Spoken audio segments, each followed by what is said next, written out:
America, and to the republic for which it stands, one nation, under God, indivisible, with liberty and justice for all.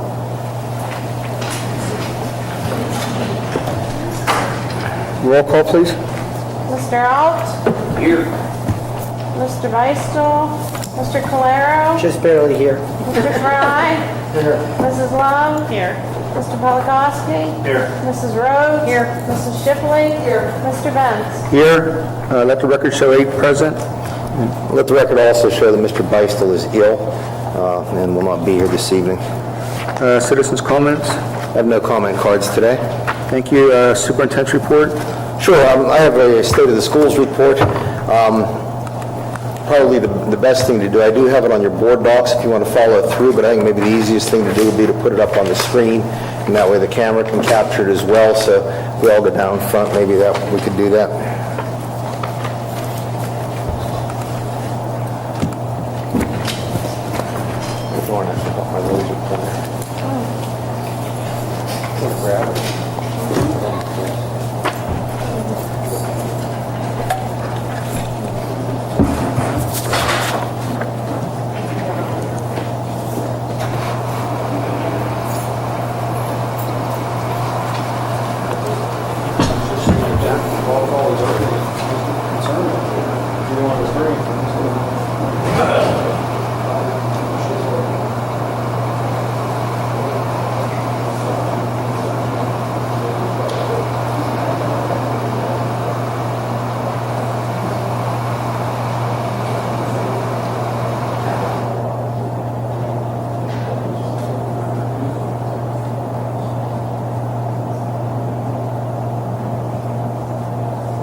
All right, this is our annual State of the Schools report. I will present a district overview for you, and then beginning in January, the principals will present their individual buildings. We'll start out with Mr. Krofcheck, and then we'll move to Mr. Lee, and then we'll move to Mr. Mashia. So that will be January, February, and March. Mr. Clare will present at the same time Mr. Lee does. So again, this is just a district overview for you. So you know we have some things to celebrate. Pittsburgh Business Times has ranked us the most overachieving district in the region for the 3rd year in a row, and the 4th most overachieving district in the Commonwealth. One district did pass us up last year, so we were 4th. We had been 3rd for a couple of years there. And our high school, 4 years out of the last 5, has received a bronze medal through U.S. News and World Report, so we're pretty proud of that. And then just some things that you're already aware of. SES, the National Blue Ribbon Award from a few years ago. SES and SBC Governor's Award for Academic Excellence. Middle school was a breakthrough school. We got the STEAM grant last year for the greenhouse for $20,000. There was a grant in this building for $27,000 that we received. Another one for $1,500, drug-free lifestyles. We received, as you know, a Safe Schools grant to help us provide a resource officer at our high school. And Southmoreland Primary Center was a National Do 4 Award nominee this past year. And as I've showed you before, the PLC recognized schools, there are 4 in the state of Pennsylvania, and they're all in our district, so we're pretty proud of that as well. Some things that have happened over the last year, mostly in the summer, the garage that houses school vans has been painted, so now it matches all the other buildings that are up there. The high school columns were redone. The greenhouse was built. I didn't mention that there, but it's been built, and it's currently being wired, and soon will be up and running. The SBC cafeteria was painted, and a student-designed and creative mural was hung there. And we continue to look at the energy savings project for the primary center. Attendance-wise, well above 90% in all of our buildings, so that's a good thing. And now we'll go to PSSA scores. This is 3rd grade, English Language Arts on the left and Math on the right. The column on the far left is the 2015 score, excuse me. So you can see in English Language Arts, 3rd grade went from 70.2% advanced and proficient up to 73.4 this year. So that was an increase. State average is 60.9% advanced and proficient. And In terms of mathematics, last year they were at 65.8% advanced and proficient. This year that jumped up almost 11 points to 76.6% advanced and proficient, state average being at 54.4%. In grade 4, things kind of went the other direction. Last year we were at 69.1% advanced and proficient in English language arts. This year we went down to 62.9%, with the state average being 58.7%. Math did go up this year. They were at 42.8% advanced and proficient last year. Went to 60.3% this year, the state average being 46.6%. And 92.8% last year in terms of science, 92.2% this year. Advanced or proficient, that's about the difference of one kid. So we're not really too concerned about such a small drop there, especially when you look at the state average being 76.2%.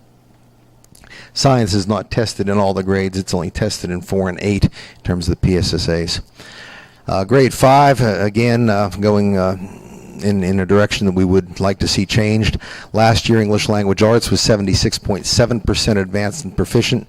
This year, they're at 66.7% advanced and proficient, and the state average is 61.5%. Again, last year in maths, 48.1% advanced or proficient. This year, it dropped to 47.3%. And the state average at 44.4%. So we're just barely exceeding the state average there. And in grade 6, English language arts went from 77.7% to 82.8% advanced and proficient. You can see the state average is 61.7%, and 67.4%, a slight drop to 67.2%, but still well above the state average of 41.1% advanced and proficient. In grade 7, 69.7% advanced and proficient last year in English language arts, jumped to 79.7% this year, with the state average being 61.5%. And in math, we were at 33.8% advanced and proficient last year, 55.9% this year, with the state average only being 37%. You might remember last year the architecture and the rigor of the test changed, so buildings that took the PSSAs didn't even get SPP scores, so we were able to align curriculum in most areas, to bring those scores up. Unfortunately, there were a couple areas where that didn't happen as well as we might have liked. English language arts in 8th grade, 75.5% advanced or proficient last year. This year it jumped to 77.7%, with the state average being at 61.5%.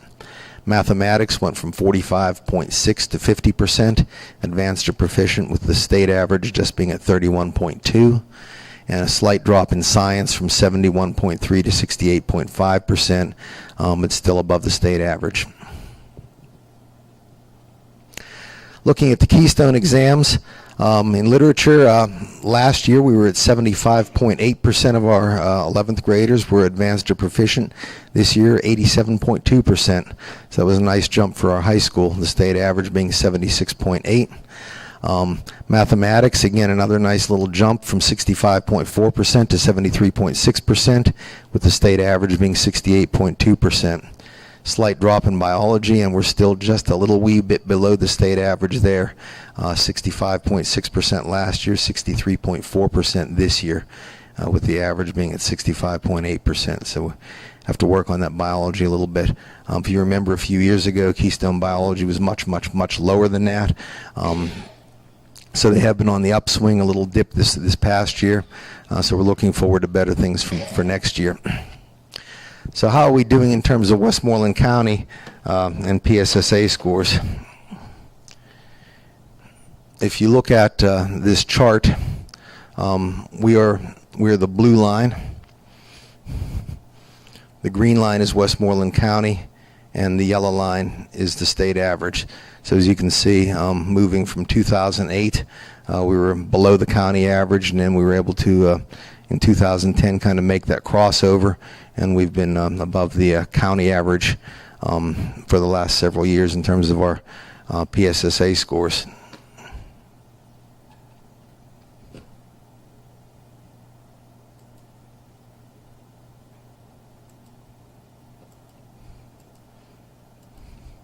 What are you doing to me here? There we go. In terms of Fayette County scores, again, this is us right here in the blue. This is the state, and this is Fayette County. You can see we are at the top of Fayette County. I think we're number 3 in Westmoreland County, but we're at the top of Fayette County. Then I did a chart, similarly sized schools, and the schools there are listed. It's kind of hard to see what they all are. It's Western Wayne, Dairy area. It's very hard to see on the screen. Southern Tioga is one of them. But schools that have basically the same number of students and the same free and reduced lunch count that we have. And again, you can see that we're exceeding our peers in that area as well. So then I did a comparison of schools with similar socioeconomic status. And there's a program that picks these out. I didn't pick them out. There's a program that picks them out. And as you can see, we're at the very top of that list as well, compared to our peers and the state average. This is the Keystone exams in terms of Westmoreland County. And I'm not sure why they used a stacked bar graph there, because that makes it very hard to read. But if you look here, we fell just a little bit above the middle in terms of our Keystone scores when we compare ourselves to the rest of Westmoreland County. We'd certainly like to be up here somewhere, but right now we're here, but we're working our way up. And then when we looked at Fayette County, Connellsville was right here, and we were right here, so we are neck and neck with Connellsville. And then the other districts in Fayette County fell below us. And here you can see the stacked bar graph as well. And when we looked at similarly sized schools, we came in third among schools that are similarly sized to us, so we're holding our own very nicely there. And there's Tyrone area is one of them, Western Wayne, then there's Southmoreland, Punxsutawney, Forest Hills, Dairy, and on down the line. And then similar socioeconomic schools, we came in right again at number 2. Armstrong, Apollo Ridge, we're at number 3, Southmoreland, Karn City, Mohawk, and on down the line there. So you can see we're holding our own in most of these areas, and that's a good thing. Then I looked at per pupil expenditures to see where we were in terms of our peers. So I looked at our Westmoreland County peers, and you can see the green is per pupil expenditures in Westmoreland County. This is the state up here, and here we are in the blue. So we're spending a little bit less than the average of our peers in Westmoreland County, and that would be by about $799, I think, per student less than some of our peers are spending.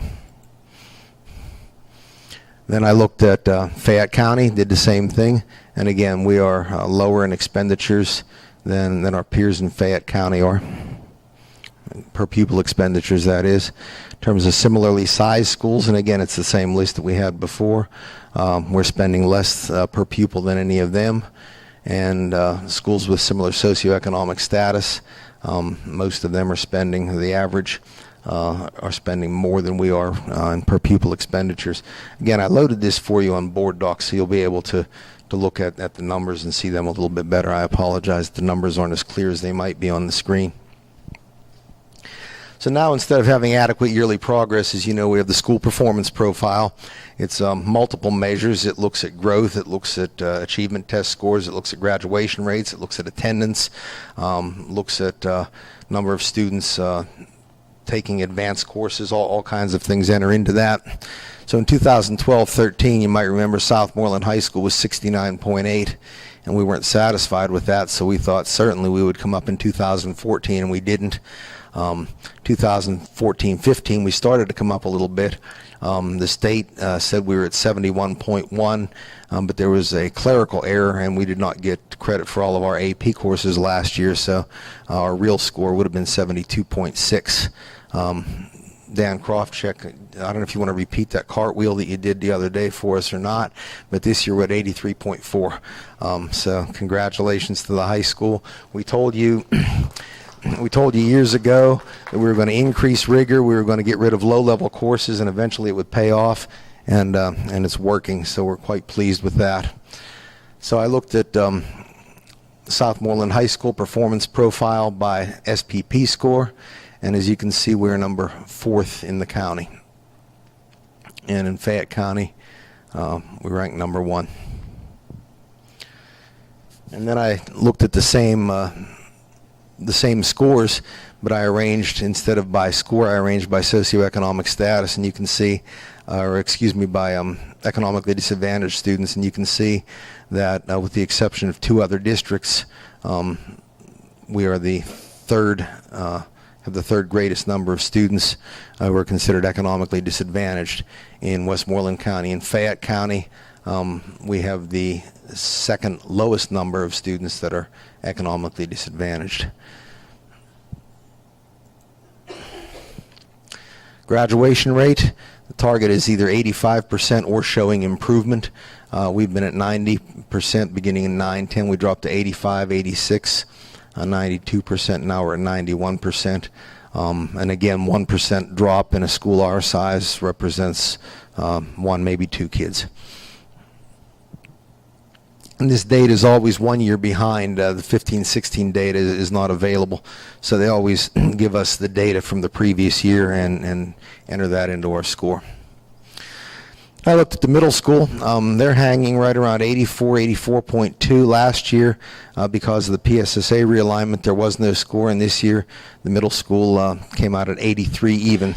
So they're hanging, right in there about that 83, 84 mark, which is not a bad mark at all. That places them in terms of middle schools in the county. They came in 3rd in Westmoreland County. And then when you look at the socioeconomic status, there's only 1 middle school that has economically disadvantaged. There is only 1 middle school that has more economically disadvantaged kids than we do in the county. So.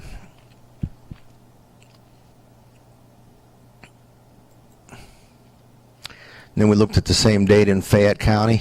Our middle school topped the county there. And again, very similar. We have the second least amount of economically disadvantaged kids when you compare us to Fayette County. Primary center. The primary center is a little bit different in terms of how they get their school performance profile because there aren't that many things to look at.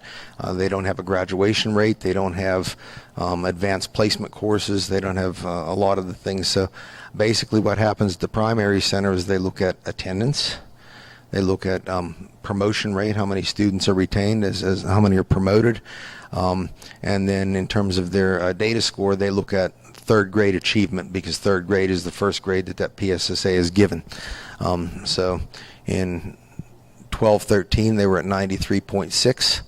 And Southmoreland Elementary was at 90.1 that year.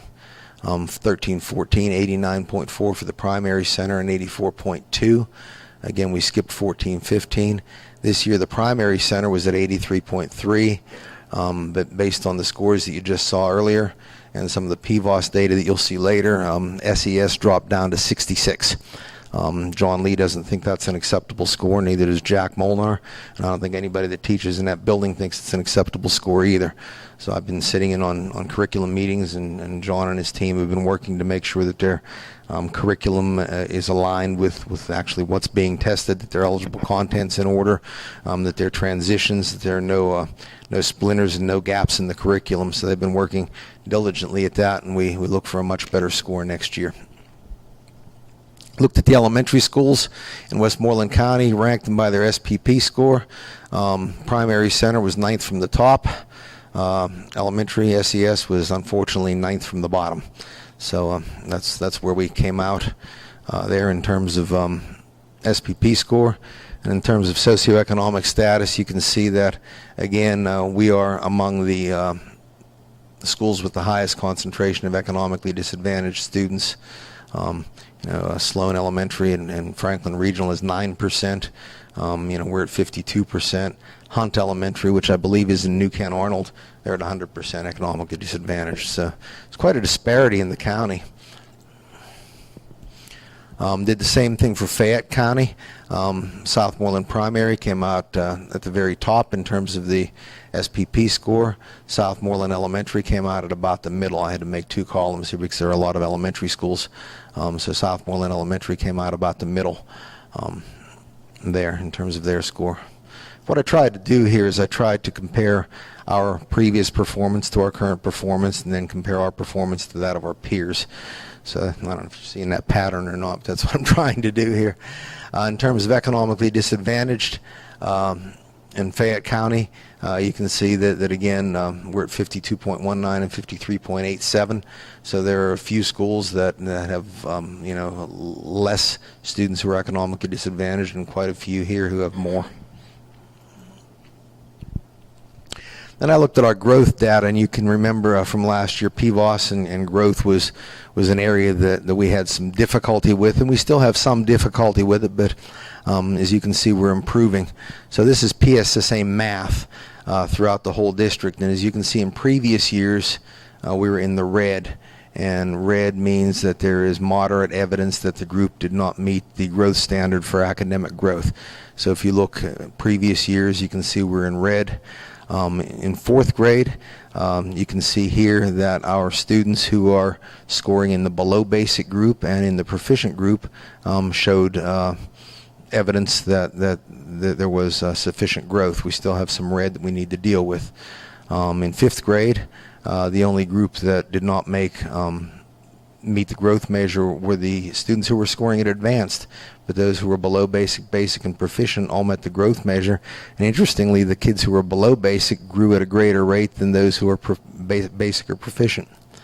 When we get to sixth grade, you can see that they had good growth, moderate evidence that we met the growth standard in previous years.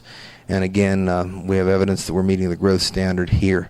Not quite as much growth this year as there had been in previous years, but we were close. Seventh grade, we had, again, did not meet the growth standard at all in previous years. This year we're meeting it for our below basic and basic kids. We still have some work to do for our proficient and advanced kids. And in eighth grade, for both in previous years and this year, there's moderate evidence that the group met the academic growth standard, met or exceeded it. The colors don't go beyond moderate, so I guess they don't give you way to go growth, just moderate growth. So that's PSSA math. Same thing with PSSA language arts.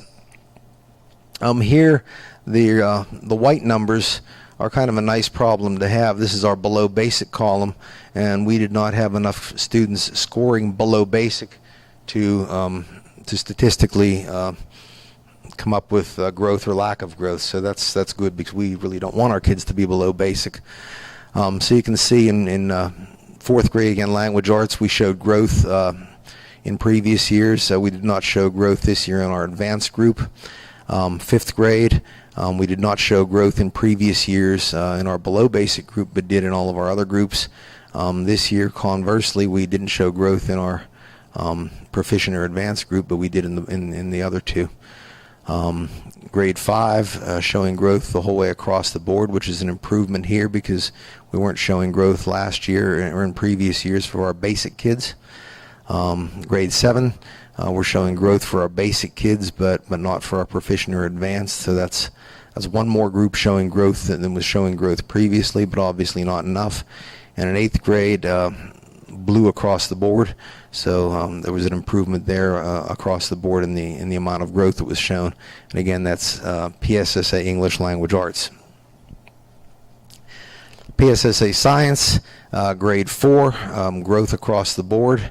And in grade 8, our below basic kids did not show growth this year, but everyone else did, as opposed to previous years when below basic, basic, or proficient were not showing growth. So there's an increase in our growth there. And then this is the Keystones. Keystone Algebra 1, according to this, was showing no growth. Or not no growth, but we didn't meet the growth standard. And this year our below basic kids did meet the growth standard, but the other groups did not. The same goes for our biology. We're showing growth for our below basic kids, but these kids, although they grew, they did not meet the growth standard that the Commonwealth has set. And in literature in previous years, you can see that we did not show growth for our below basic and basic kids, but did for our proficient and advanced groups. Here we showed growth in basic and proficient. Unfortunately, we didn't have enough kids scoring in the advanced column to statistically analyze that. So it's another area we need to address in terms of getting those kids into advanced columns. You may remember last year I showed you some scatter plots, which was a different way to look at this. And the scatter plots are divided into 4 quadrants. Quadrant 1 means that we're excelling, we're having adequate achievement and positive growth. So if we can be somewhere in this quadrant, that's a good place to be. This is the second best place to be, adequate achievement and negative growth. This is below adequate achievement and negative growth. That's not where we want to be at all. And this quadrant is improving, below adequate achievement, but making some growth. So I'll show you where our schools were there. This is PSSA Math.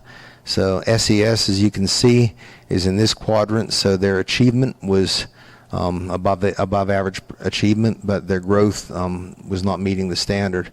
Middle school, on the other hand, they had adequate growth and adequate achievement.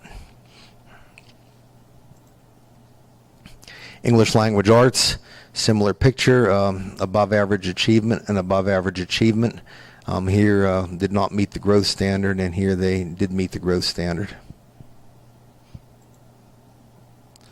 This is PSSA Science in grade 4, above average achievement and met the growth standard. And grade 8, above average achievement and right at the growth standard. So we'd like them over here, but they're right on that line in terms of growth. So they made adequate growth, but we'd obviously like to see them moving in that direction. Here we have Algebra 1, the middle school and the high school. The students who take Algebra 1 at the middle school and take the Keystones, above average growth or above average achievement, but not so much growth. The students at the high school had a little bit better growth, but their achievement was not quite so high on Algebra 1.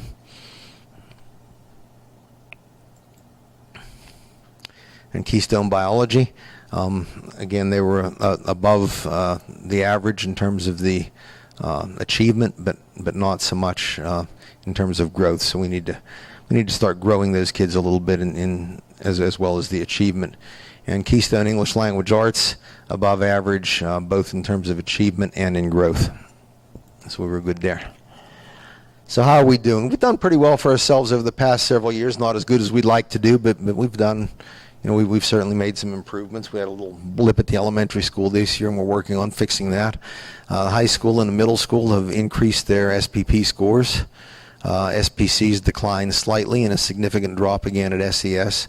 So we're going to continue to align the curriculum to improve those results. Increased rigor is finally showing up at the high school level.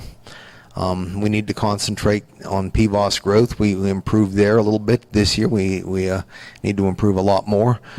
We can do that through both enrichment activities for students who have mastered basic curricular concepts and intervention for those who have not.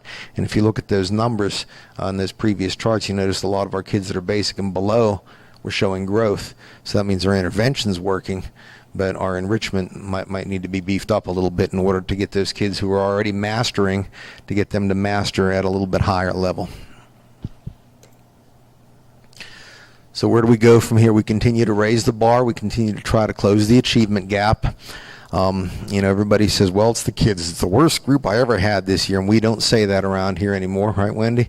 Haven't said it in years, because we know the kids are the constant. We're going to get them, and what we do with them on a daily basis is the variable. So how we align curriculum and how we address their needs is the only variable that we can change. Our district mission continues to be high-quality learning for all, and all starts with me and works its way down through the principals and the faculty, because we believe that if the adults are learning well, the kids will learn well also. So, and from here, Our goal is not to survive, but to thrive. We talk a lot about systemness. We want to make sure that everybody's on the same page at a grade level or in a course. We also want to make sure that in terms of our vertical work that we're vertically aligned, so that when students leave 7th grade, they're ready for 8th grade. When they leave 3rd grade, they're ready for 4th grade, and there are no gaps in their skills.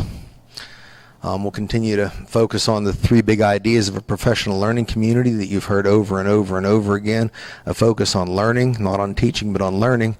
Our collaborative culture and focusing on what our results look like. And we'll continue to demonstrate respect and belief in students through the promotion of effort-based learning. Our goals haven't changed. We want to increase the number and percentage of students succeeding in our most rigorous curriculum, and we want to improve our achievement and growth on statewide tests.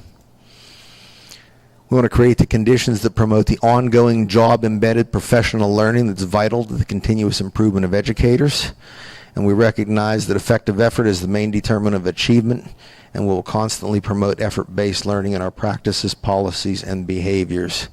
In other words, we expect everybody that comes through these doors to try and to try hard.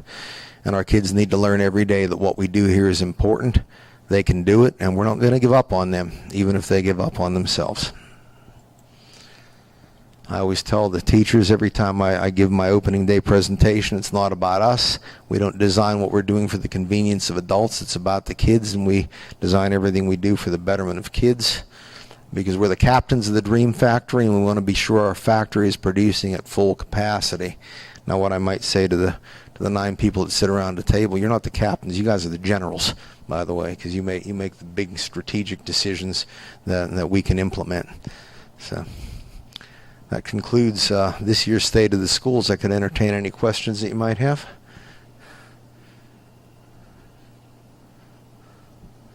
And again, that's on the public portion of Board Docs, so you can go in there and look through it and digest it. And if you have additional questions, don't hesitate to call.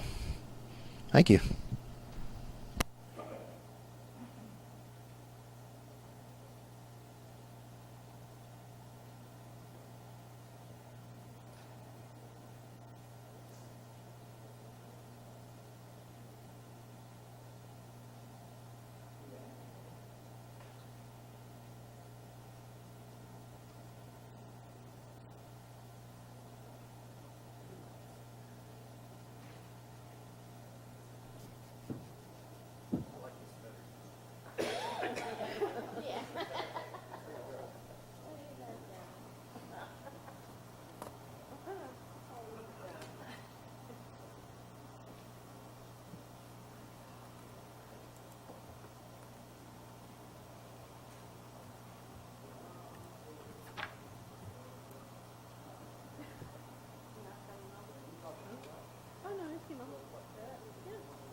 Okay. All right. On the road. Minutes? Yes, next week you'll be asked to approve the minutes of the October 6th discussion and voting meetings, and those are attached for your reading pleasure. Any comments or questions? Seeing none, business and finance? You'll be asked to approve the board summary report for July, August, and October 2016, and the September 2016 treasurer's report, and those are all attached as well. Questions? Old business facility study? And just a placeholder there, no action required at this time. Thank you. Johnson Controls the same? Johnson Controls will have a report for you next week, so we will have them here with the results of their investment grade audit, which will have scope of a proposed project and obviously the costs assigned to it. Questions? ComDocs? The ComDoc remains as a placeholder also. One of the things that they wanted to try to do was to get some new machines in here that were of a higher capacity because I think they realized that they had undersized us from the get-go. In order to use those machines, we had to increase the voltage to 220 volts in a couple of the copy rooms, and from all reports, the repairmen aren't living here anymore. So those machines seem to be working out well. Good. New business policy manual, section 100. Right, you will be asked to approve all of those policies, and I'm not going to enumerate them tonight because we're not voting on them. I did take out policy 103, 103.1, and 104 that deal with non-discrimination, because in the draft policies that we got from PSBA, Mr. Patonick noticed that our previous policies dealt with, or at least attempted to deal with, who investigates a complaint against me, who investigates a complaint against an individual board member, is the decision of the compliance officer final. So I think we need to really talk a little bit about those before we adopt them. So I took them off the list, and when I do your agenda for next week, I will include Mr. Patonick's comments, and then we can maybe discuss those and update them to suit our district, and maybe get those adopted very quickly at the December meeting. Or if we actually arrive at what we want to have them look like, we can probably even adopt them next week, so we can go either way there. And then policy 140, charter schools. There were some updates that Mr. Patonick received at the school law workshop, so we will also take that one out until such time as we have been able to get that up to speed in terms of legality. Any questions? Seeing none. David, thank you for your work on that. Deletions. Yeah, we'll ask you to retire policy 109.1, 113.1, 123.1, 123.2. Those are covered elsewhere, and we no longer need them. Thank you. Policy manual, section 200. Right, we're going to ask you to post then section 200 for a period of 30 days. And again, I'm not going to enumerate all of those. They're publicly listed on the board docs agenda. I will read them publicly when we adopt them. And we'll be, obviously, Mr. Patonick will be reviewing those. The other thing that we need to do, policy 824, we need to post that as well, because they are recommending that two of our policies that we had done recently, and that was had to do with employees dating students and relationships between students and adults, are now covered in policy 824. So 252 and 253 would be deleted, and 824 would replace them. Now, we're not in the 800 section, but I wanted to get that done now so that policy could be adopted while we delete those two, so that we have those covered. And then the other thing is policy 007, which we just adopted. The folks in Harrisburg decided to pass some legislation in terms of access to the policy manual, and have a couple other new requirements in terms of electronic access on the website. So we need to post a revision to that policy to keep it up to speed with the new law. Anyone have any questions? Deletions and retirements to policy manual section 200. Right, policy 213, assessment of student progress. That's addressed in policies 127 and 212 that we're going to be posting. Policy 225, students in the police, is now covered in 805.1 and 252, and we already have 805.1. We just adopted that one about a year ago, so we're good there. And 252, relationships between adults and students, and 253, employees dating students, are covered under 824, which I just mentioned to you. Questions? Seeing none, athletic report. Mr. Swink.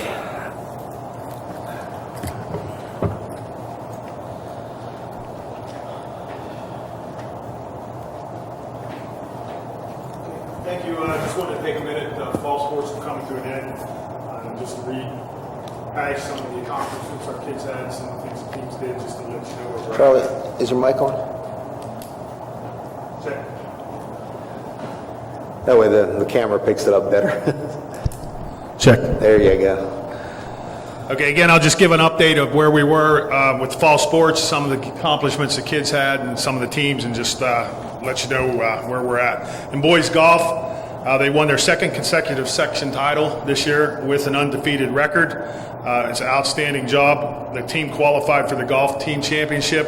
They placed fifth in their section out of probably 32 teams. They just missed going to the PIA state playoffs by like a couple strokes, but they had a great year. All the boys were in this all-section team, and Josh Redding was the section MVP, so it was a great accomplishment for him. Josh Redding also qualified for the state tournament, and this was really an outstanding achievement because it's very, very tough to make that when you look at some of the schools they go against with the Swickley Academies and some of the schools down that way. So Josh had a very nice year. Girls tennis, they finished third in their section. They had a 7-2 record. They qualified for the Whippeal playoffs as well. They had two players that qualified in the sections and went on to the Whippeals in the individual part of it. Caitlin Welsh qualified for individual singles, so she made it to the Whippeals. And Caitlin Welsh and Haley Robbins both qualified as a team double for girls. So they had another good year as well. In cross country, Kaylee Farino won first place at the Slippery Rock Invitational this year. The girls overall placed 16th at the WPIL Championship last week. Of those, Kaylee Farino placed 8th, which qualifies her for the state meet Saturday. This is her third trip to states, which is a great accomplishment for her. So hopefully she does well, and we'll be wishing her luck when she leaves tomorrow. In girls volleyball, they had another successful season, or actually a very successful season from where they've been in the past. They missed the playoff by just one game. They were the West Green Invitational champions. They placed third at the Fayette County Coaches Invitational. They had a 10-8 overall record, and looking like for next year they should have a great team because every one of them comes back. We had no seniors playing. Brooke Corley, Sarah Pasula, and Justina Howe made the all-section team. In girls soccer, the team had 2 members make all-section, Caitlin Walsh and Olivia Porter. Olivia was also chosen on the all-WPIL team, which is a great accomplishment too. So she was one of the best in her sport. In boys soccer, they placed third in their section, qualifying for the playoffs again. They had 3 players make all section as well. They were Dylan Willard, Matt Kinter, and Lucas Kaufman. So they were back in the playoffs. They lost first round to it was a Shady Side Academy. There's just a few of the highlights and some of the things that went on this fall. November 18th is the first day of winter sports. That'll be girls basketball, boys basketball, and wrestling. And looking forward to it. We should have a couple really good teams and opportunities to do some big things as far as wrestling and basketball this year.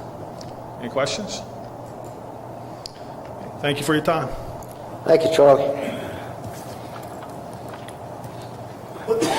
That's all we got, buddy. Need a motion to adjourn to executive session for personnel. One tax appeal from ABB. Motion by Mrs. Rhodes, second. Second by Mr. Calero. All those in favor say aye. Aye. All those opposed? Motion passes 8-0 with 1 absent. Cross-country trip, do we ever vote? Like we usually vote for like the track team to go to states. I'm pretty sure we did them all in advance. Oh, okay. Yeah. So I just, I'm pretty sure we did cross country because you said